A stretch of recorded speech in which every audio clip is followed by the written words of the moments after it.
नमस्कार दोस्तों, स्वागत है आप सभी का हैशटैग एक चर्चा आपके साथ। मैं हूं आदित्य धनराज और मित्रों प्रतिदिन करते हैं हम एक नई चर्चा। मित्रों आज हम करेंगे नई चर्चा। तो दोस्तों आज का विषय बहुत ही शानदार रहने वाला है क्योंकि मैं आपके साथ शेयर करने जा रहा हूं बहुत ही शानदार। तो आज कुछ मैं शानदार चीज़ में क्या शेयर करने वाला हूँ कि you are excited to know about it. Yeah so I am going to talk about, क्योंकि मैं गया था सेरेमनी में, टेली की तरफ से ऑर्गेनाइज कराई गई थी और it was about climate change and global warming. तो या एग्जैक्टली हमारा जो पॉइंट होगा, फोकस पॉइंट होगा, वो क्लाइमेट चेंज से संबंधित होगा। तो पहले तो मैं आपको इसकी थोड़ी सी ब्रीफली इंट्रोडक्शन दे देता हूँ कि क्या था ये सेरेमनी। तो सेरेमनी थी ग्रीन ओलंपियाड फैसिलिटेशन सेरेमनी, इसमें मैंने प्रतिभाग किया। तो क्यों गया मैं? क्योंकि तेरी की तरफ से एक कंपटीशन ऑर्गेनाइज कराया गया था क्विज का, जिसमें मैंने पार्टिसिपेशन किया और पूरे उत्तर प्रदेश का प्रतिनिधित्व किया। तो it was grateful moment for me because मैं जब वहाँ गया और जब उन्होंने कहा, तो वीडियो देखिए ये वाली। हाँ, तो देखिए तो कितना शानदार मोमेंट रहा कि मैंने देखा जब उन्होंने मेरा नाम लिया, आदित्य धनराज फ्रॉम डॉक्टर भीमराव अंबेडकर विश्वविद्यालय। वास्तव में मित्रों मेरा तो पूरा शरीर, इंडीड मेरा पूरा शरीर धड़क रहा था। शरीर दिल धड़कता है, मेरा शरीर धड़क रहा था। I was doing like this. तो क्या था कि मैं कह रहा था कि मैं ना, मेरी यूनिवर्सिटी का नाम आया, मेरे अंदर इतना खुशी थी, इतना खुशी था, you can not believe it. तो ये था। तो इस कंपटीशन में ऑल इंडिया से 4 कैटेगरीज में ये ऑर्गेनाइज कराया गया था। इंग्लिश में, यूटीज और स्टेट्स में सेकंड, थर्ड था हिंदी, चौथा था स्कूल लेवल था। तो मैंने पार्टिसिपेट किया हिंदी, क्योंकि हिंदी हमारी मातृभाषा है। या एग्जैक्टली वी लव हिंदी, क्योंकि Hindi is our not only mother tongue, it is our spiritual language. चलिए तो मैं दिखाता हूँ सबसे पहले कि मुझे क्या मिला। वैसे तो वीडियो आपने देख ही लिया होगा, फिर मैं आपको थोड़ा दिखाई देता हूँ। देखिए दोस्तों, ये है मेरा certificate. You see, I think that you can not read my name, क्योंकि it is looks like Russian language. Yeah चलिए चलिए, इट्स माई सर्टिफिकेट। यूजीसी की तरफ से भी इसमें सहयोग रहा था, क्योंकि you can see the logo of UGC, university commission grant.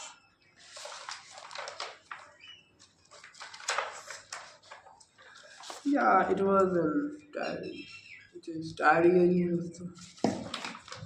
और हाँ, मुझे सबसे बढ़िया चीज़ I would like to share with you, it is my medal, it is my first medal, I got it. ठीक है, कॉन्ग्रेचुलेशन दे रहे हो, I accept your congratulation and thanks a lot of you, क्योंकि आपके सहयोग से ही ये हुआ है। और मैं तो चाहता हूँ कि यही नहीं, मैं तो पूरा इंडिया का प्रतिनिधित्व करूँ इंटरनेशनल लेवल पर, क्योंकि I am working with sustainable development goals, और इंटरनेशनल लेवल पर कभी इंडिया का प्रतिनिधित्व करूँगा। और आई विल डू। तो ये तो मेरा प्रतिनिधित्व, ठीक। तो अब मैं बताना चाहूँगा आपको, ये चीज़ तो मैंने बता दिया, इंट्रोडक्शन थोड़ा बता दिया कि क्या सेरेमनी थी। अब मैं आपको बताना चाहूँगा कि ये किस चीज़ पर आधारित था, ये क्या होती है। तो थोड़ा हमारा जो मुख्य पॉइंट है, चीफ पॉइंट है, वो यही है कि क्यों मैंने इसमें पार्टिसिपेट किया, वॉट, मुझे इसकी क्या ज़रूरत थी। This is question coming to your mind. या तो ये था, एक प्रोग्राम था, टेरी है, टेरी जो है वो क्लाइमेट चेंज का एक इंस्टीट्यूशन है। वो सभी क्षेत्रों पर पढ़ाई कराता है, क्लाइमेट चेंज पे पढ़ाता है बच्चों को। तो I am not student from it, but ये है कि मैं वो ऑर्गेनाइज कराता है कई एनजीओ के साथ मिलकर, कई गवर्नमेंट के साथ, जैसे मिनिस्ट्री ऑफ एजुकेशन के साथ, मिनिस्ट्री ऑफ एनवायरनमेंट फॉरेस्ट के साथ मिलकर भी वो कराता है। तो क्या है, तो चलिए समझ, क्लाइमेट चेंज। तो थोड़ा मैं आपको बताना चाहूँगा, समझिएगा दोस्तों। क्लाइमेट चेंज जलवायु परिवर्तन global warming, it is the part of climate change. क्योंकि जब हम बात कर रहे हैं क्लाइमेट चेंज की, क्योंकि इस प्रोग्राम का मुख्य उद्देश्य यही था, क्योंकि मैं आपको बताना चाहूँगा, क्योंकि आज से 1 मंथ अगो मैंने टेरी ने एक इवेंट ऑर्गेनाइज कराया था, उसकी भी आप झलक देख लेंगे अगली वीडियो में। मैंने कई पहले वाली प्रीवियस वीडियोज़ में मैंने शेयर किया है। तो उस इवेंट में मैं गया था, 3 दिन का प्रोग्राम था, जहाँ पर मुझे दिल्ली का भ्रमण कराया गया था। टेरी ने अपने थोड़े डिपार्टमेंटों का विजिट कराया था कि कैसे कैसे बड़े बड़े साइंटिस्ट से मैं मिला, क्योंकि ईयू के कोलैबोरेशन में हुआ था, यूरोपियन यूनियन की कोलैबोरेशन में हुआ था। तो मैं यूएन के डिस्ट्रिक्ट गेस्ट से भी मिला, उनसे डिस्कस किया। You can C my video, यहाँ नहीं मतलब कि प्रीवियस वीडियो तो हम सभी के लिए क्लाइमेट चेंज केवल एक नाम नहीं है, ग्लोबल वार्मिंग नाम नहीं है। क्लाइमेट चेंज क्या है? जैसा कि मैंने आपको बताया कि मैं सस्टेनेबल डेवलपमेंट गोल्स पर काम कर रहा हूँ।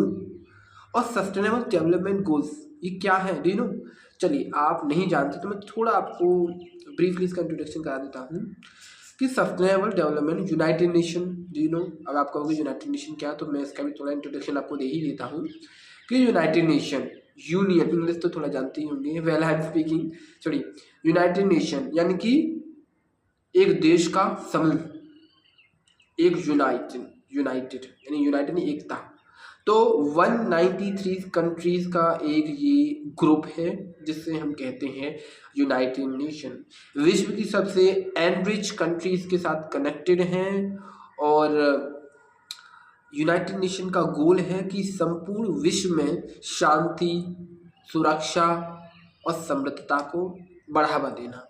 इसी क्रम में भारत भी इसका सदस्य है और बड़े ही गौरव के साथ हम यूनाइटेड नेशन के साथ कर रहे हैं और भारत का प्रतिनिधित्व कर रहे हैं। तो यूनाइटेड नेशन ने 2015 यानी कि 2015 में सस्टेनेबल डेवलपमेंट गोल्स को लॉन्च किया था, जिसके 17 गोल्स थे। तो आप इमेज देख लीजिए। हाँ, सस्टेनेबल डेवलपमेंट गोल्स को 2015 में लॉन्च किया गया और इसका टारगेट रखा गया 2030, यानी कि 2015 से 2030 तक ये गोल्स प्राप्त करने हैं। अब प्राप्त कर इन गोल्स को क्यों बनाया गया? जैसा कि मैंने बताया आपको कि यूनाइटेड नेशन का एक ही टारगेट है, सुरक्षा, समृद्धि और बताइए, सुरक्षा, समृद्धि और शांति। तो इन चीज़ों के उद्देश्य की पूर्ति करने के लिए, किसी देश में इन चीज़ों को बढ़ाने के लिए हमें कुछ कदम क्या करना होगा। जैसे कि हम किसी घर को अच्छा रूप से बनाना चाहते हैं, तो what would we have to do? What would we have to do? हमें करने होंगे उस घर को, मतलब कि आप कुछ अच्छा घर बनाना चाहते हैं। मान लीजिए कि एक घर है और आप घर को किस तरीके से बनाना चाहते हैं, एक अच्छा घर बनाना चाहते हैं, तो आपको उसको नक्शा तैयार करना होगा। केवल नक्शा तैयार नहीं करना होगा आपको, नक्शा तैयार करने से तो एक बिल्डिंग प्रिपेयर हो जाएगी, लेकिन सुंदर बनाना चाहते हैं तो आपको उसमें कलर का भी नक्शा तैयार करना हो कि इस जगह पर कौन से कलर होंगे, उस जगह पर कौन से कलर होंगे। तो ये हुआ ना। तो आपको जब घर बनाने की सोच रहे हैं तो आपने गोल रखे, पहले उसका नक्शा तैयार किया कि कैसे कैसे बनेगा। तो ऐसे ही यूनाइटेड नेशन ने पहले एक नक्शा तैयार किया कि इन देशों में समृद्ध करने के लिए हमें क्या क्या करना पड़ेगा, एक नक्शा तैयार करना पड़ेगा। और नक्शा क्या है? सस्टेनेबल डेवलपमेंट गोल्स, किसी देश को करने के लिए।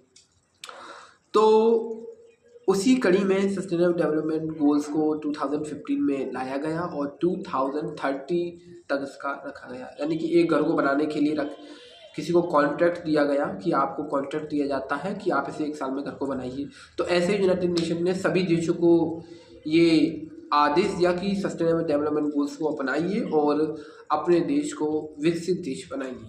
तो इसी कड़ी में भारत भी इसी काम में लगा हुआ है और हम भारत का सहयोग कर रहे हैं, क्योंकि वी आर इंडियन, या नॉट इंडियन, वी आर भारतीय, या। तो सस्टेनेबल डेवलपमेंट गोल्स कितने हैं? 17 गोल्स हैं, जिसमें पहला गोल है नो पॉवर्टी, सेकंड गोल है जीरो हंगर, थर्ड गोल है वेल बीइंग एंड हेल्थ। और तो काफ़ी हैं, लेकिन मेरे जो फोकस पॉइंट है वो मैं आपको बता रहा हूँ। 3 तो इन पर मेरा फोकस पॉइंट है ही। चौथा मेरा फोकस पॉइंट है जेंडर इक्वालिटी, SDG 5। और पांचवा मेरा फोकस पॉइंट रहता है जिस गोल पर रहता है और सबसे महत्वपूर्ण है, it is so moments for me, वो है SDG 13 यानी कि क्लाइमेट चेंज, जिसके बारे में we are going to discuss about. तो सस्टेनेबल डेवलपमेंट गोल्स का एक पार्ट है क्लाइमेट चेंज। तो इसी पर मैं आपको आज बात बताने जा रहा हूँ कि ये क्यों जरूरी है हम सभी के लिए, क्योंकि नाउ अ डेज अराउंड अस हम अपने चारों तरफ देखते हैं कि गर्मी बढ़ती चली जा रही है, गर्मी बढ़ रही है। तो गर्मी बढ़ने को कहते हैं हम ग्लोबल वार्मिंग, अंग्रेजी शब्द है तो इसे कहते हैं ग्लोबल वार्मिंग। अब ये गर्मी बढ़ रही है तो बढ़ने दो, हमें क्या फ़ायदा भाई, हमें क्या फ़ायदा ग्लोबल वार्मिंग बढ़ी। तो दोस्तों यदि ये ग्लोबल वार्मिंग बढ़ती है तो हमें लगती है गर्मी इस तरीके से, देखो मुझे भी पसीना आ रहा है, तो केवल ये पसीना ही मुझे नहीं आ रहा है, ये हर साल गर्मी बढ़ती चली जा रही है, जिससे केवल एक ही नुकसान नहीं होता, केवल मुझे पसीना नहीं आता है, ना जाने कितने नुकसान होता है मित्रों। जैसे कि इसमें एक कड़ी में हम बात करें, हमारी जो पृथ्वी है वो एक संतुलन में है। जैसे भारत कर रहा हूँ, विश्व के किसी कोने में बहुत ज़्यादा आइस है तो किसी कोने में बहुत ज़्यादा ज्वालामुखी गर्मी है, तो ये पृथ्वी को मेंटेन करके रखते हैं। समझ रहे मेरी बात, इस जगह पर यदि आइस है तो इस जगह पर आ गए, इस वजह से पृथ्वी दोनों जगह से इक्वल है और घूम रही है अपने राउंड, ठीक है। लेकिन यदि ये आइस पिघल पिघल कर जाएगी तो ये तराजू हल्की हो जाएगी, तो पृथ्वी की घुमावट पर, पृथ्वी जो अपने घूम रही है उस पर इम्पैक्ट पड़ेगा मित्रों। और यदि पृथ्वी की गति में थोड़ा सा भी परिवर्तन आया मित्रों तो हम सभी लोग यूं हो जाएंगे, ठीक है।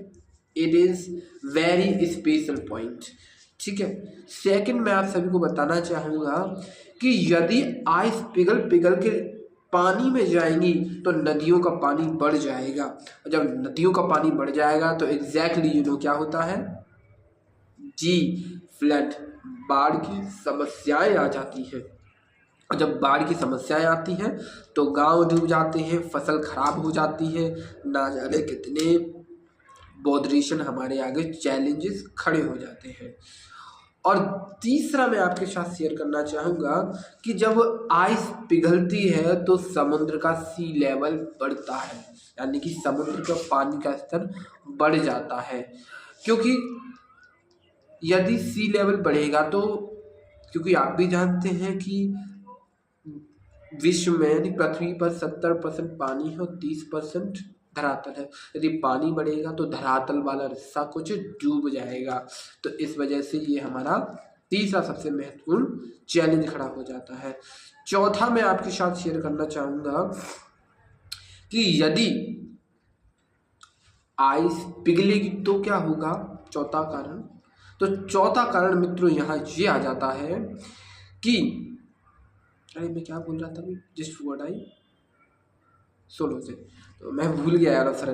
हाँ, तो बहुत सारे कारण निकल कर आ जाएंगे, क्योंकि हाँ आगे जा, तो मैं कह रहा था यदि सी लेवल जो आइस है यदि वो पिघल जाएगी तो क्या होगा, तो ग्लोबल वार्मिंग बढ़ेगी। उसी की हम आज बात कर रहे हैं, ग्लोबल वार्मिंग है, क्योंकि बर्फ़ ही मेंटेन करती है गर्मी को, क्योंकि सूर्य तो गर्मी दे रहा है, उस सारी गर्मी को बर्फ़ नॉर्मल कर देती है, उसे ठंडा कर देती है, इसीलिए हमें ज़्यादा गर्मी नहीं लगती। समझ रहे दोस्तों। हाँ, यदि आइस पिघल जाएगी तो गर्मी जीत जाएगी, गर्मी का पल्ला भारी होता चला जाएगा और हमें दिन रात गर्मी लगेगी, इस तरीके से, है ना। नंबर क्यों बोल रहा हूँ, बहुत सारे कारण मैं आपको बता सकता हूँ। ये तो है ग्लोबल वार्मिंग के कारण, मेरा मतलब कारण जिससे ये कारण होते हैं और क्या हो रहा है। अब दूसरी मैं आपको बताना चाहूँगा कि जी किस वजह से बढ़ रहा है, जैसे कि आइस पिघल रही है, और आइस क्यों पिघल रही है, इट इज़ क्वेश्चन। क्योंकि आइस पिघल रही है मानव की हरकतों की वजह से, कि सावधान मनुष्य, यदि विज्ञान है तलवार तो सीधे फेंक तजकर्म स्मृति के बाद हो चुका है सिद्ध है तू शिशु अभी अज्ञान, फूल कांटों की तुझे कुछ भी नहीं पहचान, खेल सकता तू नहीं लिए हाथ में तलवार। तो ये एक चांदलाल की कविता थी जो मैंने आपको सुनाई। तो जब ये चीज़ें होंगी मानव की, मानव से मेरा मतलब है मानव आजकल बहुत ज़्यादा हरकतें कर रहा है, जैसे कि एसी। इस इवेंट का मुख्य उद्देश्य रहा था एसी, क्योंकि nowadays we are using AC, we are using refrigerator. जब हम रेफ्रिजरेटर का यूज़ कर रहे हैं तो रेफ्रिजरेटर जो ठंडा कर रहा है तो वो क्यों कर रहा है, क्या कारण है? वहाँ कोई बर्फ़ थोड़ी ना डाली आपने, इलेक्ट्रिसिटी डाली, इलेक्ट्रिसिटी से कोई चीज़ ठंडी हो जाती है क्या? नहीं, क्योंकि उसमें एक गैस निकलती है उसमें से, रेफ्रिजरेटर में से। इसे कहते हैं क्लोरोफ्लोरोकार्बन, ऐसा कुछ कहते हैं गैस, क्लोरोफ्लोरोकार्बन। ये वाली जो गैस है ये मानव के लिए अत्यंत हानिकारक है, और यही गैस निकलती है एसी से। जब ये गैस हमारे वातावरण में मिलती है तो ये क्या करती है, एक ओजोन परत होती है जो हमारी सूरज की हानिकारक किरणों से रक्षा करती है, सूरज की हानिकारक किरणों से रक्षा करती है। और ये वाली जो गैसें हैं, क्लोरोफ्लोरोकार्बन जो गैस है, देख लीजिएगा, मुझे याद नहीं है लेकिन ऐसे कुछ नाम है, क्लोरोफ्लोरोकार्बन। ये वाली गैस ओजोन परत को हानि पहुंचाती है, ओजोन का सूत्र है O3, उसे हानि पहुंचाती है, और सूरज की हानिकारक किरणें हम पर पड़ती हैं। अब सूरज की जब हानिकारक किरणें हम पर पड़ती हैं तो हमारे शरीर में रोग उत्पन्न हो जाते हैं, जैसे कि अपाहिज, पैरालाइज हो जाना, कैंसर, विभिन्न प्रकार के जो रोग चल रहे हैं वो पर्यावरण की अनपीढ़ की वजह से चल रहे हैं। तो ये तो रहा ग्लोबल वार्मिंग के बारे में, क्योंकि समय की बहुत कमी है मित्रों, तो मैं तो बहुत ही बोल सकता हूँ, ठीक है। अब दूसरी बात करते हैं हम क्लाइमेट चेंज की। तो क्लाइमेट चेंज क्या है? जलवायु परिवर्तन। तो दोस्तों क्लाइमेट चेंज तो केवल जलवायु परिवर्तन, लेकिन इसके भी कई पार्ट होते हैं। अब क्लाइमेट चेंज, जैसे ग्लोबल वार्मिंग इंक्रीज हो रही तो ऑटोमेटिकली क्लाइमेट चेंज हो रहा है। अब इसी में हम कहते हैं कि क्लाइमेट चेंज क्यों परिवर्तन हो रहा है। तो क्लाइमेट चेंज का सेकंड मैं आपको बताना चाहूँगा, जैसे पहला तो था ग्लोबल वार्मिंग, और ग्लोबल वार्मिंग के पार्ट थे वो, कि बर्फ़ पिघलना, गैसेस निकलना, तो ये तो पार्ट थे। अब क्लाइमेट चेंज का सेकंड पार्ट है पेड़ों का डिफॉरेस्टेशन। मेरा मतलब है पेड़ों की अंधाधुंध कटाई। क्योंकि मित्रों देखिए, यदि आप पेड़ों को काटेंगे, अब मैं ये तो नहीं कहूँगा कि पेड़ मत काटिए, क्योंकि मत काटिए, क्यों मत काटिए, क्योंकि आदमी रहेगा कहाँ यदि पेड़ नहीं काटेगा। तो हम ये नहीं कह रहे हैं कि पेड़ मत काटिए, हम ये कह रहे हैं कि आपको क्या करना है। जैसे कि आपने एक घर बनाया, यानी आपने एक ज़मीन ली, तो आपका ये उद्देश्य होना चाहिए कि आपने मान लीजिए 50 गज की कोई ज़मीन ली, तो 50 गज ज़मीन के लिए आप एक पेड़ जरूर लगाएंगे, यानी कि एक घर एक पेड़, ये हमारा लक्ष्य होना चाहिए। अब बात आती है कि हम पेड़ क्यों लगाएं। भाई हम क्यों लगाएं? क्योंकि एक पेड़ 100 लोगों से ज़्यादा लोगों को ऑक्सीजन प्रदान करता है। इस वजह से ये हम सभी के लिए ज़रूरतमंद हो जाता है कि हम सभी को ज़्यादा से ज़्यादा पेड़ लगाने चाहिए। और ज़रूरी नहीं है क्योंकि पेड़ से केवल ऑक्सीजन नहीं, बहुत सी चीज़ें मिल सकती है। Like I can say you कि यदि आप एक घर में एक पेड़ लगाते हैं तो किसी अमरूद का पेड़ लगा लीजिए, और या कह सकते हैं किसी फल का पेड़ लगा लीजिए। तो ये चीज़ आप कर सकते हैं। यदि आप पेड़ लगाएंगे तो क्या होगा, आपको ऑक्सीजन भी मिलेगी और क्या मिलेंगे। और आपको याद बताते हुए मुझे कि पेड़ को केवल 1-2 साल तक ही पालना पड़ता है, बच्चे की तरह नहीं है कि जन्म दे दिया उसे तो 18 साल तक पालते फिर उसे नहीं खिलाते रहो, नहीं, पेड़ को केवल 2 साल पानी देना पड़ता है बस। 2 साल बाद तो वो ऑटोमेटिक ही धरती के अंदर जड़ी चली जाती है और वो ऑटोमेटिक पीता रहता है पानी। छोटे छोटे पौधों की बात अलग होती है, लेकिन यदि कोई बड़ा पेड़ लगाते हैं तो वो ऑटोमेटिकली पीता रहता है। अब बात करें हम, ये तो मैंने पेड़ के बारे में बताया मैंने आपको, और भी कुछ हम कदम उठा सकते हैं क्लाइमेट चेंज को बचाने के लिए, क्योंकि आजकल बहुत बढ़ता जा रहा है। तो 2 मिनट दोस्तों, हाँ दोस्तों, तो जैसे कि मैंने अभी बताया कि डिफॉरेस्टेशन, पेड़ों की अंधाधुंध कटाई, क्योंकि भाई पेड़ों की अंधाधुंध कटाई मानव की इम्पोर्टेंस के लिए होती है। तो ये नहीं है कि पेड़ों की कटाई, लेकिन ये यदि आप जितने पेड़ काट रहे हैं तो पेड़ लगाइए भी, ये भी आपका दायित्व बनता है। जैसे कि आजकल कोई व्यक्ति ज़मीन खरीदता है और उसकी ज़मीन में एक पेड़ आ जाता है, ठीक है, तो वो व्यक्ति पेड़ को कटवाता है। एग्जैक्टली तो वही आपको क्या करना है कि आपके ज़मीन पर यदि कोई पेड़ आता है, मान लीजिए आपकी ज़मीन पर 2 पेड़ आते हैं, तो वैसे तो आपका लक्ष्य होना चाहिए कि इसमें 2 पेड़ हम लगाएं अपने, एक उस कोने पर एक उस कोने पर, तो ये आपका टारगेट रहना चाहिए मित्रों। लेकिन मिनिमम 1 पेड़ तो आपको लगाना ही चाहिए, ये हम सभी के लिए ज़रूरी चीज़ों में से एक है। तो इस प्रकार भी हम क्लाइमेट चेंज में योगदान दे सकते हैं। तो दोस्तों ये बात मैं आपको क्यों बता रहा हूँ, ये बहुत ज़रूरी चीज़ है कि ये मैं आपको क्यों बता रहा हूँ। देखिए इससे मेरा कोई लेना देना नहीं है, रियलिटी में आप विश्वास मानिए मेरा कोई लेना देना नहीं है। देखिए आप अपने बच्चों के लिए कमा रहे हैं, क्या कमा रहे हैं, क्योंकि हमारी भारत की तो पौराणिक कथा है कि अपने बच्चों के लिए कमाते हैं, उनके लिए हम ज़मीन ज़्यादा छोड़ जाते हैं। लेकिन क्या आपने कभी सोचा है कि हम उन्हें धन देकर जा रहे हैं, हम उन्हें उनके लिए कमा रहे हैं, अपने बच्चों के लिए तो कमा रहे हैं हम। हमारा तो छोटा सा पेट है, हम तो पेट कहीं भी बन लेंगे, इतने बड़े आदमी बन रहे हैं, सत्या के लिए तो बन रहे हैं। और हम ये भी जानते हैं कि आजकल तो 60-70 पर ही व्यक्ति लुढ़क रहा है इट इज़ बहुत गाँव की भाषा लुढ़क रहा है ना। तो वैसे तो मैं प्योर ब्रज भाषा भी बोल सकता हूँ, लेकिन मैं नहीं बोल रहा हूँ यहाँ, या my language my mother tongue is Braj भाषा, वेल लीव इट। तो जैसे कि मैंने आपको बताया अभी कि बताया मैंने आपको, क्या बताया, ये तो मेरे दिमाग से निकल जाती है कभी कभी। हाँ, तो हम ये क्यों, हमारी क्या आवश्यकता है, जैसे कि अभी हम अपने उनके लिए कमा रहे हैं, अपने बच्चों के लिए कमा रहे हैं, क्योंकि हमारा तो छोटा सा पेट है, हमें अपने लिए तो कुछ नहीं चाहिए, भाई अपना रहो सुखी रहो। लेकिन यही चीज़ हम सोचेंगे ऐसी चीज़ें तो हमारी आने वाली पीढ़ी भी यही सोचेगी हम क्यों करें, और इस प्रकार से क्लाइमेट चेंज बढ़ता चले जाएगा, गर्मी बढ़ती चली जाएगी। अरे हमें क्या, हमें तो अपना जीवन निकालना है, नहीं, हमें क्या करना होगा, हमें कदम उठाने होंगे, हमें अपने बच्चों के लिए धन नहीं जीवन छोड़ के जाना है कि वो सुखी जीवन कैसे जी सके। अब सुखी जीवन कैसे जिएंगे, आजकल मैं लोगों को देख रहा हूँ, लोग क्या करते हैं, अपने बच्चों के लिए बड़े पैसे जोड़ के चले जाते हैं, पैसे बड़े बड़े मकान बना के चले जाते हैं कि मकान में रहेंगे मेरे बच्चे।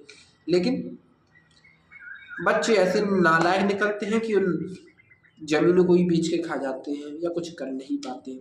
बहुत लोगों के साथ यही होता है, और माँ बाप को ही घर से निकाल देते हैं। तो कुछ हम ऐसा करके जाए कि उन बच्चों ने खर्च ही ना कर पाए। जैसे हम एक काम कर सकते, पेड़ लगा सकते हैं। अब वो पेड़ इतनी ऑक्सीजन देगा कि उसका सब लाभ लेंगे, आपके बच्चों को, आपके आने वाली जनरेशन को इतनी अच्छा वातावरण मिलेगा कि वो आपको शत शत नमन करेंगे।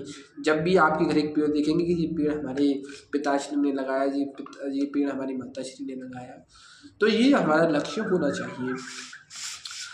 अब आपको मैं ऑक्सीजन की बात कर रहा हूँ, ऑक्सीजन हम लेते हैं, तो ऑक्सीजन सबसे ज़्यादा हमें मिलती है पेड़ों से, और दूसरी शायद में पेड़ों से मिलती है, और दूसरी हमें सबसे ज़्यादा मिलती है ऑक्सीजन किससे, हाँ, समुद्र के शैवालों से। समुद्र में कुछ शैवाल होते हैं, उनसे हमें ऑक्सीजन मिलती है। जब मैं बात कर रहा हूँ कि समुद्र के शैवालों से, हाँ बिलीव नहीं करेंगे, समुद्र के शैवालों से हमें सबसे ज़्यादा ऑक्सीजन मिलती है दूसरे नंबर पे। लेकिन ये अनबिलीवेबल हो सकता है, लेकिन एग्जैक्टली इट इज़ राइट।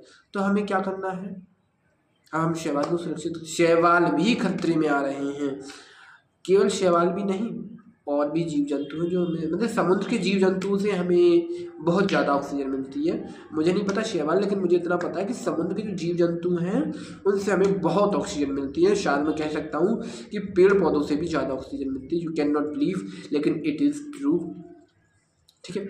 लेकिन आजकल वो भी खतरे में आ रहे हैं। कैसे आ रहे हैं, क्योंकि आजकल आपका एक वो बन गया है, क्या कि पहले नंबर तो आप साबुन से नहाते हैं, और साबुन तो लगाएंगे शरीर पर, और शैम्पू लगाएंगे मूड पर, और वो बने किस चीज़ के, केमिकल्स की।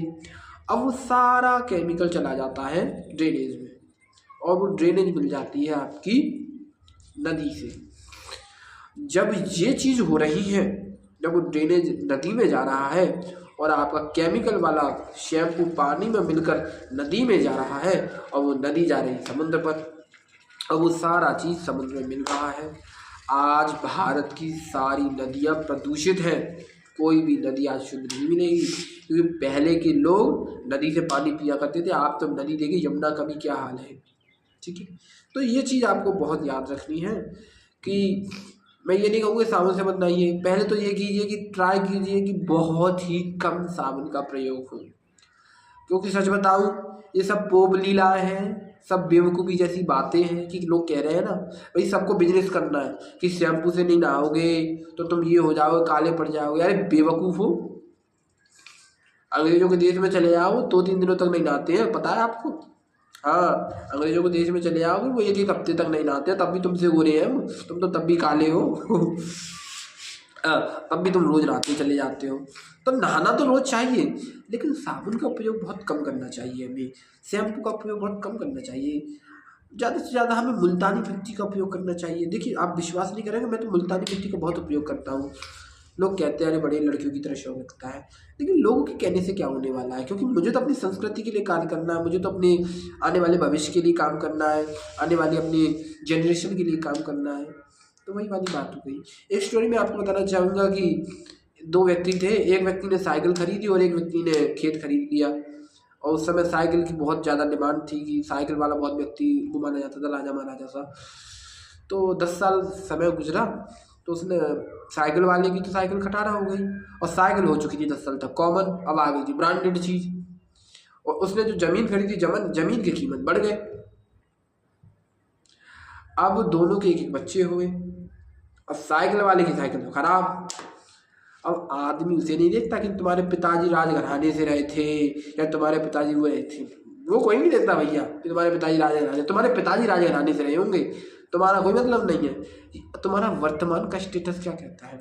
अब क्या हुआ, वो साइकिल वाले का तो गरीब, क्योंकि उसके बाप ने सारी संपत्ति लगा दी साइकिल में, और एक व्यक्ति ने जो दूसरा व्यक्ति तो सारी संपत्ति लगा दी जगह में प्रॉपर्टी में, और प्रॉपर्टी के दाम बढ़ गए। अब अपने आने वाली संतान के लिए कुछ कराया इनको। तो वही हमारा हाल, वो प्रॉपर्टी वाले व्यक्ति हम ही हैं। वो प्रॉपर्टी वाले अपनी आगे वाली जनरेशन के लाभ के लिए देख रहे हैं, और जो शौक वाले व्यक्ति हैं तो नहीं तो स्टोरी के माध्यम से समझ ही सकते हैं कितने मूर्ख लोगों में से एक हैं। तो मैं कहना चाहूँगा ऐसे मूर्ख लोगों से आपको बचना चाहिए, समझ रहे हो। और भारत तो बुद्धिमत्ता का प्रमाण है, नालंदा जैसे विश्वविद्यालय में, तो आप तो बहुत समझदार हैं। और यही है जब मैं बात करूं कि भारत ने किया ही क्या है कि आपके पूर्वजों ने इस पर्यावरण की रक्षा की है, जानते हैं। क्या वो आविष्कार नहीं कर सकते थे साबुन का? किसी भारतीय ने साबुन का आविष्कार किया है? अरे भारतीय ने तो जीरो का आविष्कार किया है, भारतीय ने तो ज्ञान का आविष्कार किया है, जानते हैं आप। भारत तो सब कुछ जानता था, आपके पुराने कैलेंडर में देख ली, सब ग्रह बता दिए, सब जानता है भारत। लेकिन भारत ये भी जानता है कि किसी चीज़ का आविष्कार करना है तो उसके साइड इफेक्ट क्या है। जैसे भारत में हो गए, अब भारत में औषधियों का आविष्कार हुआ है, और विदेश में क्या हुआ है, दवाइयों का आविष्कार हुआ है। लेकिन आप जानते हो औषधि शरीर को कोई भी नुकसान नहीं पहुंचाती, लेकिन दवाई यदि मान लीजिए आप एक दवाई बुखार की दवाई खाते हैं तो आपको जानकर हैरानी होगी, जो आप टैबलेट खाते हैं ना वो आपके शरीर में पथरी का निर्माण करती है, स्टोन का निर्माण करती है, और भी रोगों को जन्म देती है। हाँ देखिए, सर्च करके देखिए, आप यदि ज़्यादा टैबलेट खाते हैं तो आपको नुकसान करेगी, लेकिन यदि आप आयुर्वेद की दवाई खाते हैं जैसे नीम की तो कभी आपको नुकसान नहीं करते। हाँ, जैसे कि विदेशों में कॉलगेट करते थे, भारत में कुल्ली करते थे, नीम की कुल्ली। बताइए, ये ज्ञान नहीं है भारत का? देखिए आप समझिए, पढ़िए भाई, नहीं पढ़ेंगे कब तक नहीं पढ़ेंगे। और भारत के बारे में बात की जाए, भारतीय लोग शिव जी पर दूध चढ़ाते थे, शिव जी पर दूध चढ़ाते, और शिव जी की मूर्तियाँ कहाँ होती थी? ज़्यादातर शिव जी की मूर्तियाँ हुआ करती थी नदी के किनारे। अब वो दूध सारा नदी में चला जाता था, और आपको जानकर हैरानी होगी, जब दूध जल में मिलता है तो वो दूध मछलियों का पालन पोषण करता है। अब थोड़ा थोड़ा जल भर के दूध जो है पानी को शुद्ध करता है, पानी को शुद्ध करता है। तो इस प्रकार से भारत की तो संस्कृति रही है पर्यावरण की रक्षा करने के लिए, समझ रहे मेरी बात। तो भारत ने तो सदैव ही पर्यावरण की रक्षा के लिए कदम उठाए हैं। हर क्षेत्र, एक क्षेत्र में नहीं, हर क्षेत्र में भारत ने कदम उठाए हैं। जेंडर इक्वालिटी की बात करते हैं जब हम, तो जेंडर इक्वालिटी में SDG 2015 में लॉन्च किया गया है, क्योंकि हमने तो बहुत पहले ही कर दिया था। क्योंकि हमारे देश में तो झांसी रानी अहिल्याबाई जैसी रानी हुई है, तो हमारे देश में तो जेंडर इक्वालिटी जैसे नियम को पहले ही अपनाया जा चुका था। हम तो पौराणिक समय से ये काम करे जा रहे हैं, तो इस चीज़ का कोई वो बात नहीं है, हम तो काम करें। तो इसके साथ दोस्तों नमस्कार, आपसे बात होगी फिर, तो बने रहिए, चर्चा बहुत लंबी हो रही है। नमस्कार।